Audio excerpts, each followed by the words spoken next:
Sudah dikutip, voli putri Jakarta Electric PLN berhasil mendapatkan kemenangan dengan mulus di set pertama atas Jakarta Beat.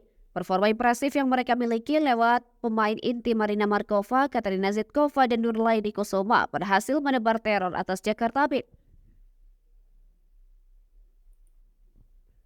Pasalnya, sepanjang pertandingan yang berlangsung di Gor Jatidiri Semarang pada Kamis 12 Juli 2024, Jakarta Electric PLN tampil cukup tenang sementara Megawati Hangasri kewalahan untuk mendapatkan poin. Dengan begitu, Jakarta Electric PLN sukses menutup set pertama dengan poin akhir 25-17 dan unggul 1-0. Simak hasil set pertama dan jalannya pertandingan Jakarta Beat versus Electric PLN di set pertama. Pada set pertama, duel sebenarnya berlangsung cukup ketat di awal laga saat Jakarta Pertamina Enduro, maksud kami Jakarta Electric PLN, membuat kedudukan tetap sama kuat di angka 2-2. Setelah itu, Jakarta Electric PLN mulai membuka keunggulan dengan selisih 2 poin pada skor 6-4 hingga 7-5. Dominasi terus bertambah lagi Jakarta Electric PLN yang mulai memanas lewat peran Katarina Zitkova dan Marina Markova. Sementara Jakarta Beat yang diperkuat Megawati Hangasri berupaya menemukan ritme permainan mereka.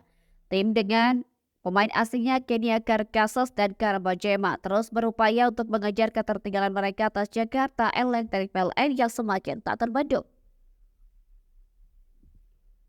Pasalnya Nurlaini Kusuma DKK berada dalam performa terbaiknya dengan mendapatkan poin beruntun. Rotasi api yang ditampilkan Jakarta Electric PLN membuat mereka dengan mudah mendapatkan poin dan melebarkan dominasi dengan kedudukan 12-9 atas Jakarta Beat. Selain itu, Jakarta Electric PLN juga menampilkan pertahanan yang kokoh sehingga sukses meredam serangan dari kubu Jakarta Beat. Hingga pertengahan set pertama, Nurlaini Kusuma CS konsisten mempertahankan keunggulan mereka dengan keunggulan 18-14 atas Jakarta Beat. Lewat selisih 4 poin, Jakarta Beat berada dalam situasi yang sulit dan kewalahan mendapatkan poin. Kendati demikian, Jakarta Beat terus berupaya memperbaiki performa mereka untuk mengikis ketertinggalan atas Jakarta Electric PLN yang tak terhentikan. Pasalnya Marina Markova yang merupakan pemain inti Jakarta Electric PLN terus menebar ancaman bagi Megawati Hangasri CS.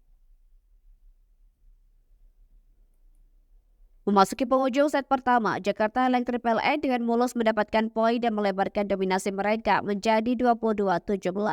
Artinya, tim Yola Yuliana ini semakin dekat dengan kemenangan pertama mereka melalui 3 poin yang tersisa. Dan set pertama berhasil dituntaskan Jakarta Electric PLN dengan poin akhir 25-17 dan memberikan satu keunggulan dengan skor set 1-0 atas Jakarta Beat di putaran kedua final for Proliga 2024.